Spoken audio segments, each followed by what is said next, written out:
在亚洲众多沿海地区，渔民长期将红鱼视为谋生资源。这种鱼不仅是食物，还有其鱼皮、软骨甚至鱼胆，传统医药用途，具有很高的商业价值。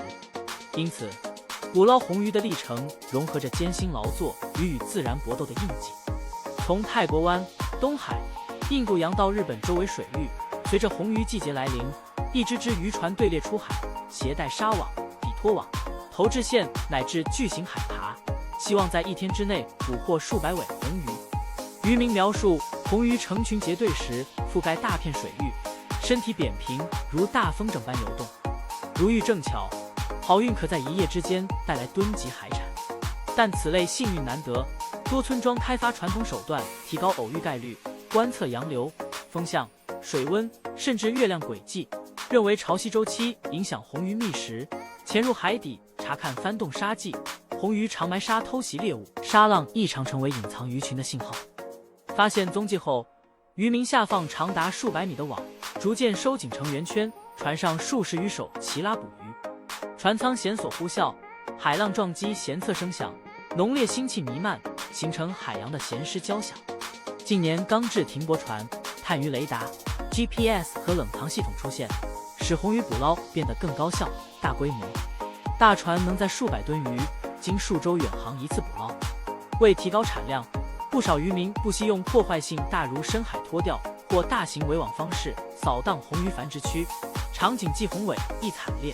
甲板铺满数千尾仍在蠕动，睁大眼睛如望回永远失去的大海的红鱼。众多报道记载，渔民做甲板切除鳍片，分拣装和冷藏，死鱼散落甲板，展现捕捞业的残酷现实。但对渔民，是数日夜与风浪搏斗的结果，丰富收获才能偿还邮费、修理渔具、养家糊口。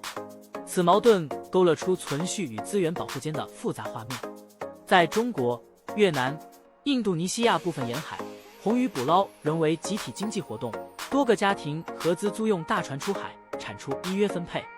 全村涌入渔港迎船归，欢呼声、三轮车、小卡车齐拥运鱼营售。黄光映照红鱼光滑皮肤，映出冷色调风貌。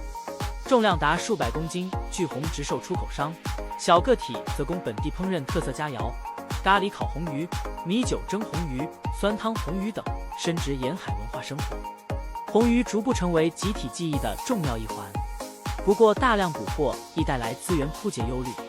研究警示，许多亚洲红鱼种类受生殖率低、寿命长、成年慢影响，持续过捕使成鱼和幼鱼均受捕，致种群复苏艰难。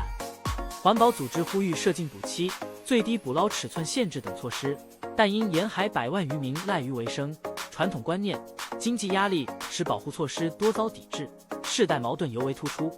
气候变化及海洋污染进一步压缩红鱼生境。沿海工业化、港口建设、旅游开发改变自然流程，塑料废弃物与化学物资降低海底生物食源。红鱼需广阔沙底繁衍，现却局限狭小区域，亦成渔民目标。过度捕捞加剧气候影响。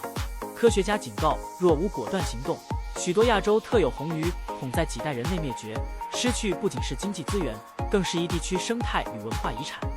尽管形势严峻，积极迹象一线，部分社区试行可持续模式，借辅助生态旅游替代捕猎。印尼及菲律宾有人组织潜水观巨红之旅，以保育并吸引外宾。日本于是主动减少来自不可持续来源的红鱼进口，以示海产品价值在于可持续性，而非即时利润。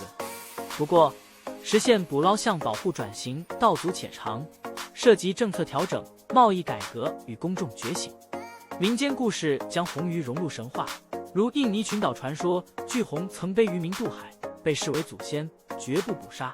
越南中部传言，红鱼为战死将军转世，捕获时需祈祷以安其灵魂。菲律宾海洋节日以纸布红鱼模型游行，寓意海神庇佑村庄。